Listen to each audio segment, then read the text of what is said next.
जय हिंद। नमस्कार साथियों। स्वागत है आप सभी का चौधरी एएस अकेडमी पर। मैं चौधरी अनिल सुरान आशा करता हूं कि आप और आपकी फैमिली में सभी अच्छे होंगे, स्वस्थ होंगे। तो आज हम ज्योग्राफी क्लास 6 चैप्टर नंबर 3 करने जा रहे हैं। पृथ्वी की गतियां, मोशंस ऑफ द अर्थ। तो आज हम क्या क्या पढ़ेंगे इस चैप्टर के अंदर। तो सबसे पहले पृथ्वी की गतियां पढ़ेंगे। उसके बाद में पृथ्वी की गतियों से कौन कौन से प्रभाव पड़ते हैं उनके बारे में जानेंगे। फिर हम कक्षीय समतल क्या होता है, लीप वर्ष क्या होती है, उसके बारे में जानेंगे। फिर प्रदीप्त वर्ष और उत्तरी गोलार्ध, इनके बारे में जानेंगे। फिर पृथ्वी और दक्षिण गोलार्ध जो है हमारा, उसके बारे में हम पढ़ेंगे।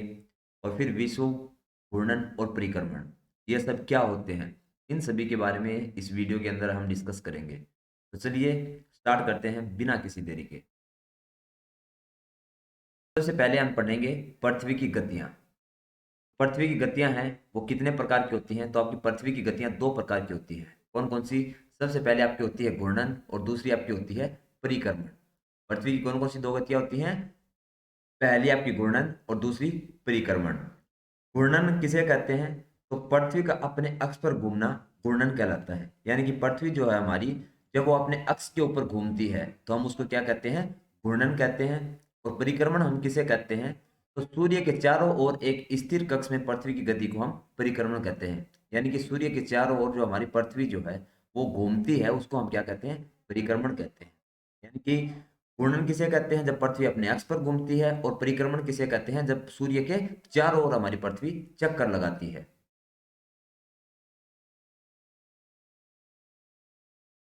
नेक्स्ट हम पढ़ते हैं कक्षीय समतल। तो कक्षीय समतल और प्रदीप्त वृत्त के बारे में हम यहाँ पर पढ़ेंगे। तो सबसे पहले देखते हैं कक्षीय समतल क्या होता है। तो पृथ्वी का अक्ष एक काल्पनिक रेखा है। हमने पहले भी डिस्कस किया है कि हमारी पृथ्वी का जो अक्ष है वो एक काल्पनिक रेखा है, जो इसके कक्षीय समतल से 66 सही 1/2 का कोण बनाती है। क्या करती है वो? 66 सही 1/2 का कोण बनाती है। वह समतल जो कक्ष के द्वारा बनाया जाता है, जो समतल कक्ष के द्वारा बनाया जाता है, उसी को हम क्या कहते हैं? कक्षीय समतल कहते हैं। फिर हम बात करते हैं प्रदीप्त वृत्त की। तो ये क्या होता है आपका? सूर्य की ओर वाले भाग में दिन होता है, जबकि दूसरा भाग जो सूर्य से दूर होता है वहां पर क्या होती है? रात होती है। ग्लोब पर वह वृत्त जो दिन तथा रात को विभाजित करता है, उसी को हम क्या कहते हैं? प्रदीप्त वृत्त कहते हैं। वह यह वृत्त अक्ष के साथ नहीं मिलता। क्या कहा गया है? कि यह जो वृत्त है ये क्या करता है? अक्ष के साथ नहीं मिलता है। फिर हम देखेंगे कि पृथ्वी के अक्ष का झुकाव तथा कक्षीय समतल। यानी कि कक्षीय समतल जो होता है उसको हम डायग्राम के थ्रू देखेंगे। तो यहाँ पे आप देखेंगे कि आपको एक लाइन दिखाई दे रही है, उत्तरी ध्रुव से लेकर दक्षिण ध्रुव तक। फिर आपका यहाँ पर कर्क रेखा है वो आप देख सकते हैं। विषुवत वृत्त है वो भी आपको दिया गया है। यहाँ पर कौन सा कोण बनता है? 66 से 1/2 का कोण बनता है पृथ्वी का जो कक्षीय समतल होता है उसके ऊपर। पृथ्वी का कक्षीय समतल जो है आपको एक लाइनिंग दिखाई दे रही होगी, डॉट डॉट सी, इसी को हम पृथ्वी का कक्षीय समतल कहते हैं। और इसी के ऊपर कितना कोण बनता है? 66 से 1/2 का कोण बनाती है ये। आपकी मकर रेखा है, ये सारी आप चीजें देख लीजिएगा। उसके बाद हम बात करते हैं प्रदीप्त वृत्त की। तो प्रदीप्त वृत्त का हमने क्या पढ़ा था? कि इसी से दिन और रात बनते हैं। क्योंकि ये जो लाइनें होती है उसके द्वारा हम क्या पता चलता है कि पृथ्वी के आधे भाग के ऊपर दिन होता है और आधे भाग पे रात होती है। तो डायग्राम में आप देख सकते हैं कि जिस साइड सूर्य होगा उस आधे भाग में क्या होगा? प्रकाश सीधा पड़ता है। तो वहां पर क्या होता है? उस टाइम में दिन होता है। जबकि पृथ्वी का जो दूसरा भाग बच जाता है जो सूर्य से अपोजिट साइड में है, तो वहां पर क्या होता है? सूर्य का प्रकाश नहीं जा पाता, वहां पर अंधेरा होता है, यानी कि रात होती है। तो दिन और रात होते हैं वो किसके कारण बनते हैं? प्रदीप्त वृत्त के कारण। नेक्स्ट हम बात करते हैं पृथ्वी के बारे में। तो पृथ्वी अपने अक्ष पर एक चक्कर पूरा करने में लगभग 24 घंटे का समय लेती है। हमारी पृथ्वी है वो अपने अक्ष पर एक चक्कर पूरा करने में कितना समय लेती है? 24 घंटे का समय लेती है। यानी कि एक दिन और एक रात का समय लेती है। घूर्णन के समय काल को पृथ्वी दिन कहा जाता है। जो घूर्णन का समय काल होता है पृथ्वी का, उसको हम क्या कहते हैं? पृथ्वी दिन कहते हैं। यह पृथ्वी की दैनिक गति है।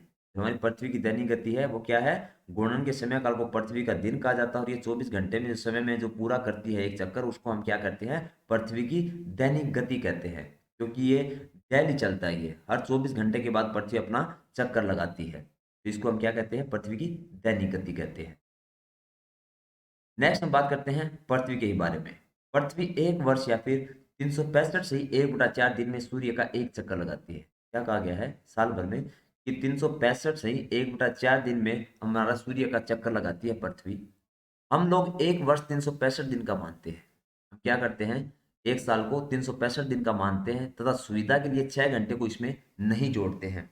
आमतौर पर आपने सुना होगा कि 365 दिन होते हैं एक साल के अंदर, तो 365.6 घंटे में एक साल होती है हमारी, लेकिन उस 6 घंटे को हम सुविधा के लिए क्या कर देते हैं, उसको छोड़ देते हैं और हम एक साल को 365 के अंदर काउंट कर लेते हैं, क्योंकि 6 घंटे को हम उसमें ऐड नहीं करते। क्यों नहीं करते वो चलिए हम आगे जान लेते हैं।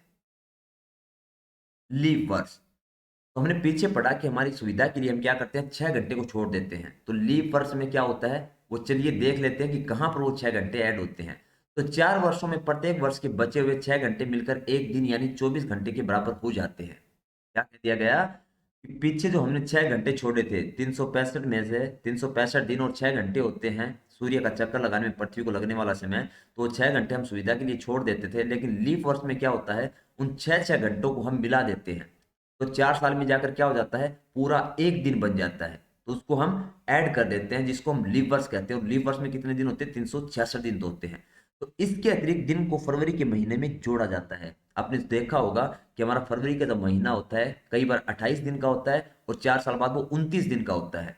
तो इसका मतलब क्या है कि 28 साल जिसमें जिस बार होते हैं 28 दिन फरवरी के महीने में, मतलब वो लीप वर्ष नहीं है। और 29 दिन जब होते हैं फरवरी के महीने में, इसका मतलब वो लीप वर्ष है। तो ये जो 24 घंटे आपके बनते हैं 4 साल में, 6 6 घंटे जो हमारे छूट जाते हैं, उनको जब हम ऐड करते हैं 4 साल बाद, तो कौन से महीने में जाकर आपका ऐड होता है, फरवरी के महीने में उस एक दिन को ऐड कर दिया जाता है 4 साल के बाद।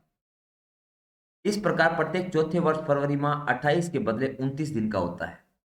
क्या कहा गया है कि हर चौथे साल में जो फरवरी का महीना है वो 28 दिन का ना होकर 29 दिन का होता है। बाकी 3 सालों में वो 28 28 दिन का होता है। ऐसा वर्ष जिसमें 366 दिन होते हैं उसी को हम लीप वर्ष कहते हैं। यानी कि जिसमें 366 दिन हो जाते हैं उसी को हम लीप वर्ष कहते हैं। आमतौर पर 365 दिन ही हम कंसीडर करते हैं एक साल के लिए, लेकिन बाकी 6 घंटे जो होते हैं वो हम लीप वर्ष में ऐड कर देते हैं हर 4 साल के बाद। और उसी दौरान क्या होता है, हमारा फरवरी का महीना जो होता है उसमें 28 की जगह 29 दिन होते हैं। फिर हम बात करते हैं पृथ्वी की गतियों के प्रभाव। तो एक वर्ष को हम किन किस में डिवाइड करते हैं, कौन कौन सी ऋतुओं में डिवाइड करते हैं, गर्मी, सर्दी, बसंत और शरद। इन ऋतुओं में जो बांटता है उसी को हम क्या करते हैं, पृथ्वी की गतियों के गतियों से होने वाला प्रभाव। यानी कि पृथ्वी की जो गतियां हैं उसी की वजह से जो आपकी ऋतुएं हैं वो बदलती हैं। तो एक वर्ष में आपकी कौन कौन सी ऋतुएं आती हैं, गर्मी, सर्दी, बसंत और शरद ऋतु आपकी आती है। ऋतु में परिवर्तन सूर्य के चारों ओर पृथ्वी की स्थिति में परिवर्तन के कारण होता है। यानी कि आपको पता है कि पृथ्वी अपने अक्ष पर भी घूमती है, जिसके कारण दिनों रात होते हैं।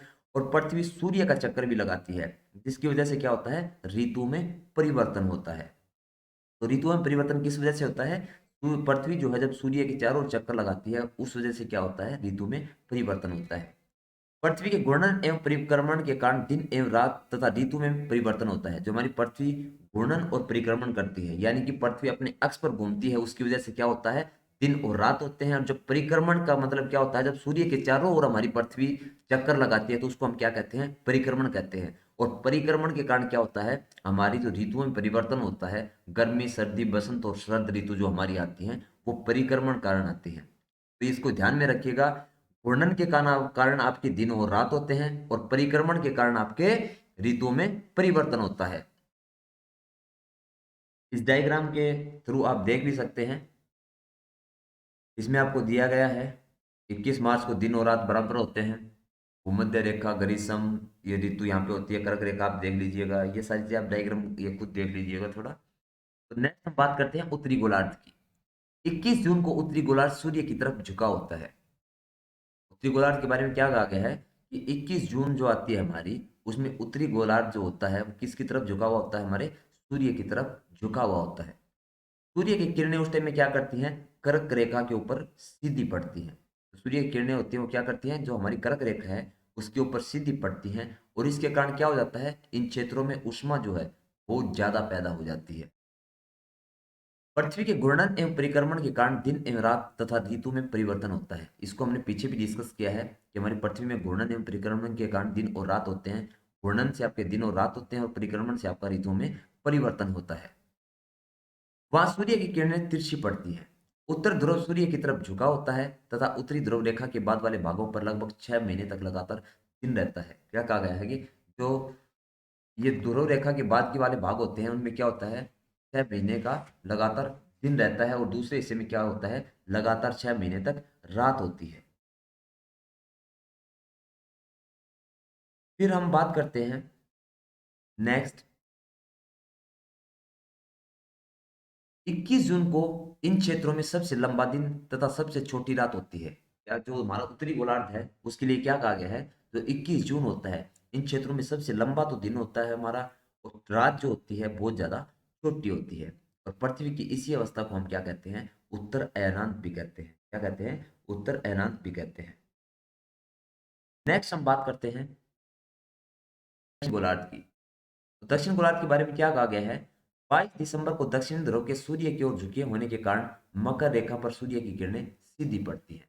यहाँ पर जो सूर्य की ओर झुका होने के कारण क्या होता है, दक्षिण ध्रुव जो मकर रेखा के ऊपर आपके सूर्य की किरणें होती है यहाँ पर सीधी पड़ती हैं, क्योंकि सूर्य की किरणें मकर रेखा पर लंबवत पड़ती है। क्योंकि सूर्य की किरणें जीत होती हैं वो मकर रेखा होता है हमारी, उसके ऊपर कैसे पड़ती हैं, लंबवत पड़ती हैं। इसलिए दक्षिण गोलार्ध के बहुत बड़े भाग में प्रकाश प्राप्त होता है। लंबवत आपको पता है कि बिल्कुल सीधी लाइन जो होती है ऊपर से नीचे की साइड। इसलिए दक्षिण गोलार्ध में लंबे दिन तथा छोटी रातों वाली ग्रीष्म ऋतु होती है। क्या कहा गया है, इसके कारण क्या होता है, आपका जो दक्षिण गोलार्ध है उसमें दिन जो होते हैं बहुत ज्यादा लंबे होते हैं और रातें जो होती हैं वो छोटी होती हैं। और यहाँ पर कौन सी ऋतु होती है आपकी, तो गर्मी की ऋतु होती है। आपको पता है कि गर्मी का जो टाइम होता है हमारा, गर्मी ऋतु में क्या होता है आपका, ग्रीष्म ऋतु में कि आपका दिन होता है वो बड़े होते हैं और रातें होती है वो आपकी छोटी हो जाती हैं। जबकि अगर हम बात करें सर्द ऋतु की तो उसमें क्या होता है, आपका दिन छोटे हो जाते हैं और आपकी रातें लंबी हो जाती है। फिर नेक्स्ट हम बात करते हैं, इसके ठीक विपरीत स्थिति उत्तरी गोलार्ध में होती है। पृथ्वी की इस अवस्था को ही हम क्या कहते हैं, दक्षिण अयांत कहते हैं। तो इनको आप एक को अच्छे से कर लेंगे उत्तरी अयांत को, तो दक्षिण गोलार्ध जो आपका आराम से हो जाएगा, क्योंकि एक दूसरे के ये अपोजिट काम करते हैं। नेक्स्ट हम बात करते हैं विषुव। तो विषुव किसको कहते हैं, तो 21 मार्च एवं 23 सितंबर को सूर्य की विषुवत वृत्त पर सीधी रेखाएं पड़ती हैं। क्या कहा गया है, 21 मार्च और 23 सितंबर होता है जो सूर्य की किरणें होती हैं वो विषुवत वृत्त जो हमारा उसके ऊपर सीधी पड़ती हैं। और इस अवस्था में कोई भी ध्रुव सूर्य की ओर झुका हुआ नहीं होता। क्या कहा गया है, ये जो अवस्था होती है विषुव की, इसमें कोई भी ध्रुव जो होता है वो सूर्य की ओर झुका नहीं होता और इसलिए पूरी पृथ्वी पर रात और दिन बिल्कुल बराबर होते हैं। पीछे हमने पढ़ा था कि उत्तरी अनंत उसकी तरफ सूर्य की तरफ झुकाव होता है।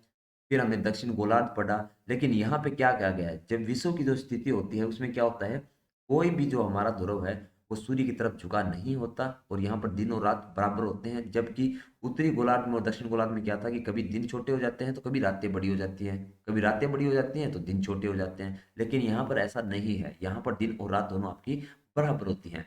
और इसी को हम क्या कहते हैं, विषुव कहते हैं। यानी कि दिन और रात जिसमें बराबर होती हैं उसी को हम क्या कहते हैं, विषुव कहते हैं। 23 सितंबर को उत्तरी गोलार्ध में शरद ऋतु होती है, जबकि दक्षिण गोलार्ध हमारा जो होता है वहां पर कौन सी ऋतु होगी आपकी, तो वसंत ऋतु होती है। याद रखिएगा कि 23 सितंबर जो होता है उस टाइम में उत्तरी गोलार्ध में हमारी कौन सी ऋतु होती है, शरद ऋतु होती है। और दक्षिण गोलार्ध में कौन सी ऋतु होती है, तो वहां पर उस टाइम में वसंत ऋतु होती है। आज का ये लास्ट आपका 21 मार्च को स्थिति इसके विपरीत होती है। लेकिन 21 मार्च को क्या होता है, जो स्थिति है वो बिल्कुल अपोजिट होती है, क्योंकि उत्तरी गोलार्ध में वसंत ऋतु तथा दक्षिण गोलार्ध में सर्द ऋतु होती है। पीछे हमने पढ़ा था कि जो दक्षिण गोलार्ध है और उत्तरी गोलार्ध है तो उसमें जो है ये दोनों अपने आप में अपोजिट काम करते हैं। अगर वहां पे दिन छोटे होंगे तो वहां पर रातें बड़ी होंगी, वहां पे रातें बड़ी होंगी तो वहां पे दिन छोटे होंगे। ये सारी चीजें इनके दोनों अपोजिट काम करते हैं। कौन कौन से, उत्तरी गोलार्ध और दक्षिण गोलार्ध। तो यहाँ पे भी सेम बात आ गई है आपकी कि 21 मार्च को स्थिति इसके विपरीत होती है, जब उत्तरी गोलार्ध में वसंत ऋतु तथा दक्षिण गोलार्ध में शरद ऋतु होती है। ये दोनों क्या करते हैं, अपने आप में अपोजिट काम करते हैं। अगर वहां पे सर्द होगी तो यहाँ पे बसंत होगी, यहाँ पे बसंत होगी तो वहां पे क्या होगी, सर्द होगी। फिर क्या कहा गया है, पृथ्वी के घूर्णन एवं परिक्रमण के कारण दिन एवं रात तथा ऋतु में परिवर्तन होता है। इस चीज को आप बहुत अच्छे से ध्यान रखिएगा।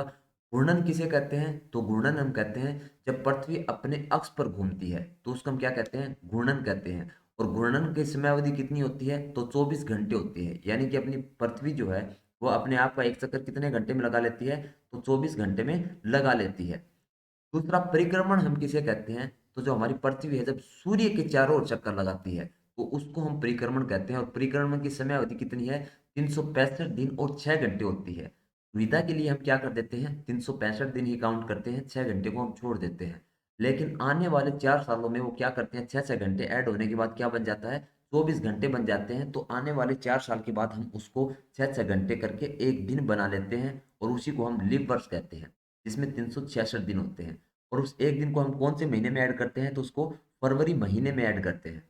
इससे क्या हो जाता है? फरवरी के महीने में जब लीप वर्ष होती है तो उसमें 28 की दिन है, 29 दिन आपके हो जाते हैं।